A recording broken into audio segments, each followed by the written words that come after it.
औज़ुबिल्लाहिमिनश्शैतानिर्रजीम बिस्मिल्लाहिर्रहमानिर्रहीम। मुअज़्ज़ज़ नाज़रीन, अस्सलामु अलैकुम वरहमतुल्लाहि वबरकातुहू। तसव्वुफ़ की इस सीरीज़ में जब हम गुफ्तगू कर रहे हैं तो आज हम तसव्वुफ़ के एक इंतहाई अहम सिलसिला यानी सिलसिला आलिया कादरिया के हवाले से बात करेंगे। सिलसिला आलिया कादरिया जो है, इसका जो वास्ता है या सिलसिला जाके मिलता है वो खलीफा चारम जनाब हज़रत अली करमुल्लाह वजहुल करीम से जाके मिलता है।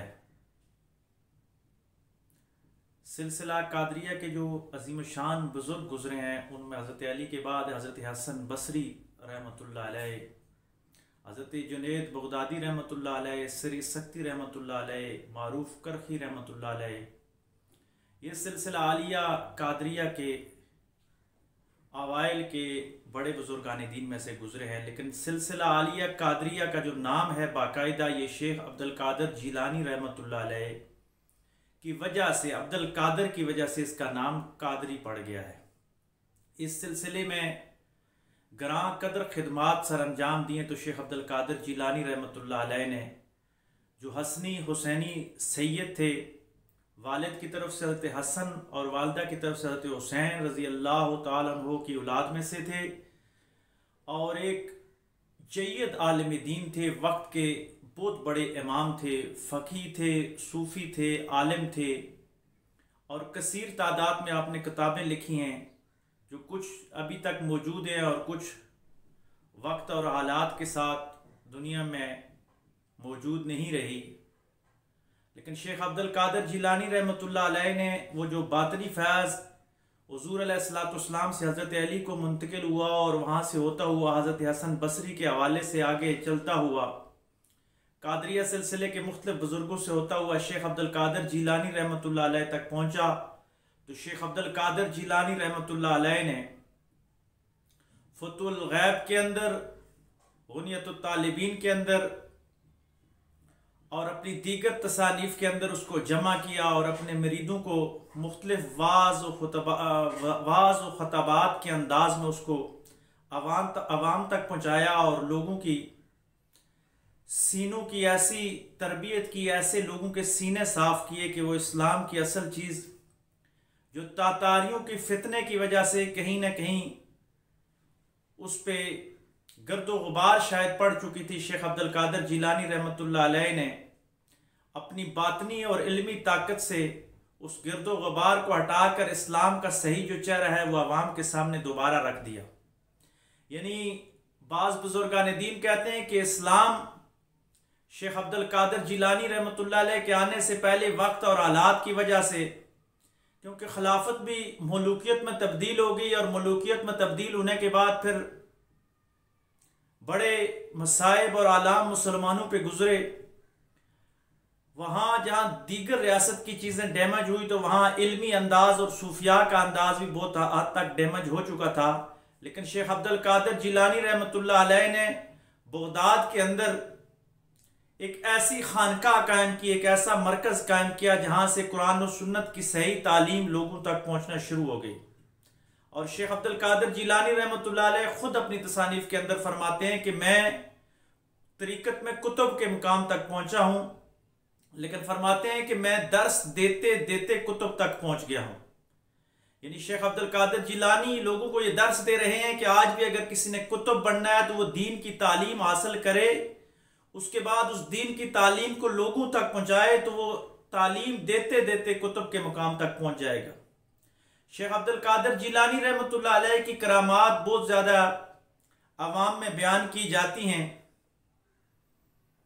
ज़माने और हालात के लिहाज से मुबालगा आराइयाँ भी करामात में पाई जाती हैं, ज़रूर पाई जाती होंगी, लेकिन मेरे नज़दीक जो उनकी सबसे बड़ी करामत है वो ये है कि आपने उम्मत मुस्लिमा को एक इत्तेफाक का प्लेटफार्म दिया, उम्मत मुस्लिमा को इत्तेहाद का पैगाम दिया और वो आपकी बातनी करामत आज तक जिंदा है कि शेख अब्दुल कादिर जिलानी रहमतुल्लाह अलैह खुद हम्बली मसलक के पैरोकार थे।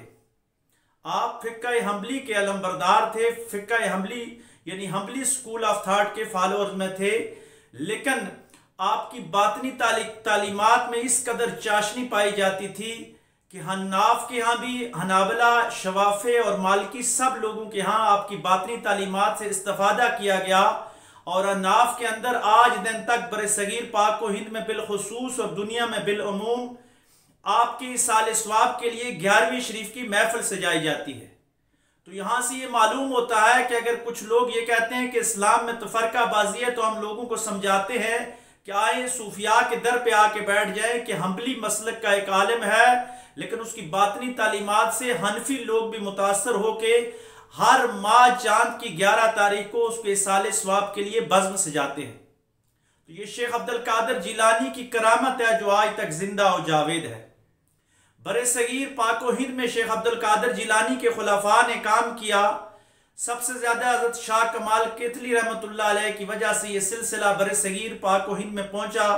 शाह अब्दुल हक मुहद्दिस देलवी रहमतुल्लाह अलैह भी सिलसिला आलिया कादरिया में थे और बरसगीर पाक व हिंद के एक अजीम मुहद्दिस और फ़िक़ी जुज़वियात पे उबूर रखने वाली एक शख्सियत, जिसको जदीद और कदीम उलूम पे एक महारत हासिल थी। मेरी मुराद मुहद्दिस बरेली शाह अहमद रज़ा खान बरेलवी रहमतुल्लाह अलैह, आप भी सिलसिला आलिया कादरिया के अंदर बैत थे और सिलसिला आलिया कादरिया के एक अजीम बुजुर्ग गुजरे हैं। सिलसिला आलिया कादरिया के लोगों ने भी क़याम पाकिस्तान में बढ़ चढ़ कर हिस्सा लिया और पीर साहब मांकी शरीफ नौशहरा के अंदर जिनकी खानकाह है, आपने क़याम पाकिस्तान के लिए कायद आज़म रहमतुल्लाह अलैह और मुस्लिम लीग का खुलकर साथ दिया। सिलसिला आलिया कादरिया के तमाम मशाइख ने पाकिस्तान बनने में कायद आज़म की हमायत की और मुस्लिम लीग की मदद की। हत्ता कि जब कायद आज़म रहमतुल्लाह अलैह मांकी शरीफ गए तो मांकी शरीफ वाले हजरत ने कायद आज़म से पूछा कि आप पाकिस्तान क्यों बनाना चाहते हैं। तो कायद आज़म रहमतुल्लाह अलैह ने जवाब दिया कि हम पाकिस्तान इसलिए बनाना चाहते हैं कि यहाँ इस्लामी निज़ाम कायम होगा। तो कायद आज़म को मांकी शरीफ के पीर ने कहा कि आप लिख के दे दें, ये अल्फाज, आपके लिखे हुए अल्फाज मेरे पास मौजूद होने चाहिए। तो कायद आज़म रहमतुल्लाह अलैह ने अपने हाथ से यह यादनामा लिख के पीर साहब मांकी शरीफ को दिया कि पाकिस्तान बन गया तो उसके अंदर इस्लामी कानून का निज़ाम होगा। ये कायद आज़म रहमतुल्लाह अलैह के हाथ की लिखी हुई तहरीर आज भी दरबार आलिया मांकी शरीफ में मौजूद है। वहाँ कोई रिसर्चर जाके नौशहरा के अंदर मांकी शरीफ में जाके इस तहरीर को देख सकता है। कायद आज़म के हाथों से लिखी हुई तहरीर मौजूद है। कादरिया सिलसिले के बुजुर्गों ने पाकिस्तान बनने के बाद भी बड़ी ग्रां कदर खिदमात सर अंजाम दी। अगर मुसलमानों के अंदर दावत और तबलीग के हवाले से देखा जाए तो दावत इस्लामी की एक जमात है जो मौलाना इलियास कादरी साहब जिसको चला रहे हैं। आप भी सिलसिला आलिया कादरिया के शेख हैं और शेखुल इस्लाम हज़रत अल्लामा मौलाना डॉक्टर प्रोफेसर ताहिरुल कादरी साहब दामत बरकातुहुल आलिया, जो कि दुनिया भर में इस्लाम के हवाले से एक बड़ा नाम है, आप भी सिलसिला आलिया कादरिया के एक शेख हैं। तो कादरी सिलसिले की बरसगीर पाक व हिंद में और दुनिया में ग्रां कदर खिदमात पाई जाती हैं। इन्होंने ग्रां कदर तारीख में ऐसे कारनामे सर अंजाम दिए हैं जो रहती दुनिया तक कादरिया सिलसिले के बुजुर्गों की याद दिलाती रहेगी। पाकिस्तान के अंदर और बरसगीर पाक व हिंद के अंदर और बाकी बरे आज़मों में जहाँ जहाँ भी कादरी सलासिल की बुजुर्गों की खानकाहें हैं, वहाँ हर चांद की 11 तारीख को, 10 तारीख को, यानी 10 या 11 तारीख को 10 दिन होता है और रात 11वीं होती है। उस दिन वो शेख अब्दुल कादिर जिलानी रहमतुल्लाह अलैह की याद में उनके साल स्वाब के लिए बज़्म सजाते हैं, जिसको 11वीं शरीफ की महफिल कहा जाता है। कादरिया सिलसिले की 11वीं शरीफ बड़ी मशहूर है और ये सिर्फ कादरिया में नहीं बल्कि बाकी सलासिल में भी ये 11वीं शरीफ की महफिल मनाई जाती है, जिसको इस साल स्वाब की बज़्म कहा जाता है। तो कादरिया सिलसिले की जो अहम बात है कि ये शरीयत के अलमबरदार होते हैं, शरीयत पे चलने वाले होते हैं और शेख अब्दुल कादिर जिलानी रहमतुल्लाह अलैह की बातनी तालीमात जितनी भी हैं उसको समझकर आवाम तक पहुँचाते हैं और लोगों को सीनों की सफाई करते हैं। 4 असबाग का ये लोग जिक्र करवाते हैं।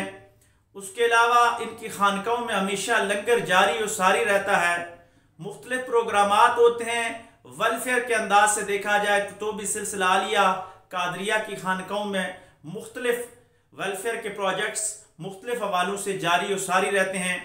अगर सियासी तौर पे देखा जाए तो कादरिया सिलसिले के अवाइल के बुजुर्गों ने तो सियासत में हिस्सा नहीं लिया, लेकिन सूफिया के जो गद्दी नशीन होते हैं, एक बात याद रखिए, सूफी और होता है और सूफी का जो गद्दी नशीन होता है वो और होता है। वो सिर्फ उसकी इंतजामी अमूर की देखभाल करता है। बहुत कम ऐसे गद्दी नशीन होते हैं जो सूफी की असल जो स्पिरिट है उसके मुताबिक जिंदगी गुजार रहे हों। ऐसे लोग अगर पाए जाते हैं तो वो तो बहुत आला वरफा मकाम पे फायज होते हैं, लेकिन बाज लोगों ने सिर्फ खानकाहों के इंतजामी अमूर को संभाला हुआ है। बातनी तौर पे वो सिर्फ अपने बुजुर्गों की तालीमात से अवाम को मुतासर कर रहे हैं, खुद उस मकाम तक नहीं पहुंच सकते। तो बड़े सगीर पाक व हिंद के कादरी सिलसिले की खानकाहों के कुछ गद्दी नशीन सियासत में आ गए, जिनमें मखदूम मूसा पाक रहमतुल्लाह अलैह की कादरिया सिलसिले की बहुत बड़ी गद्दी थी जो मुल्तान में है। उनके जो जितने भी आगे लोग थे वो सियासत में आना शुरू हो गए और करारदाद पाकिस्तान में भी उन बुजुर्गों के दस्तखत मौजूद थे, उन गद्दी नशीनों के। और पाकिस्तान के वजीर आजम गुजरे सैयद यूसुफ रजा गिलानी साहब, आप भी एक कादरी सिलसिला की खानकाह के ही चिश्मो चराग हैं।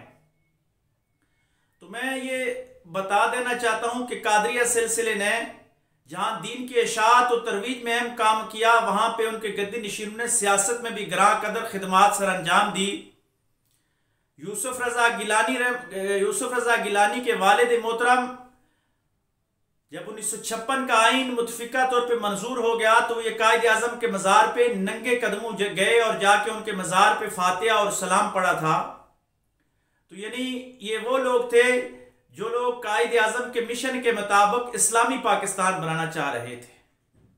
खुद यूसुफ रजा गिलानी अपनी किताब चाहे यूसुफ से आती है सदा, उसमें लिखते हैं कि हमारे घर में इस्लामी शरीयत का इतना ख्याल रखा जाता था कि हमारी घर की ख्वातीन अगर घर से बाहर जाती थी तो गाड़ी के ऊपर जो शीशे होते थे उसके बाहर भी पर्दे लगा दिए जाते थे ताकि बाहर से किसी गैर महरम की नजर हमारी ख्वातीन पे ना पड़ सके।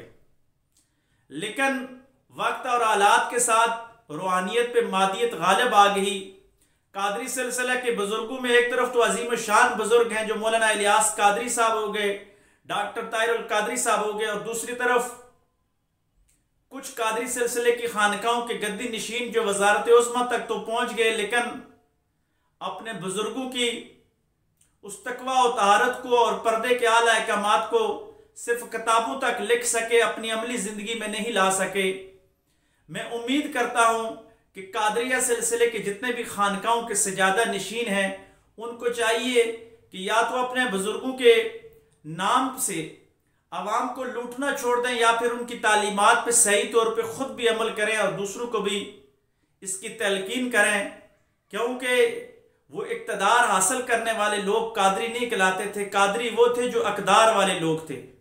इक़्तिदार अगर वो हासिल करते थे तो इसलिए करते थे कि रसूलुल्लाह सल्लल्लाहु अलैहि वसल्लम का दीन गालिब आ जाए। अपने ज़ाती फ़ायदे के लिए कभी भी किसी सूफ़ी ने इक़्तिदार हासिल करने की कोशिश नहीं की।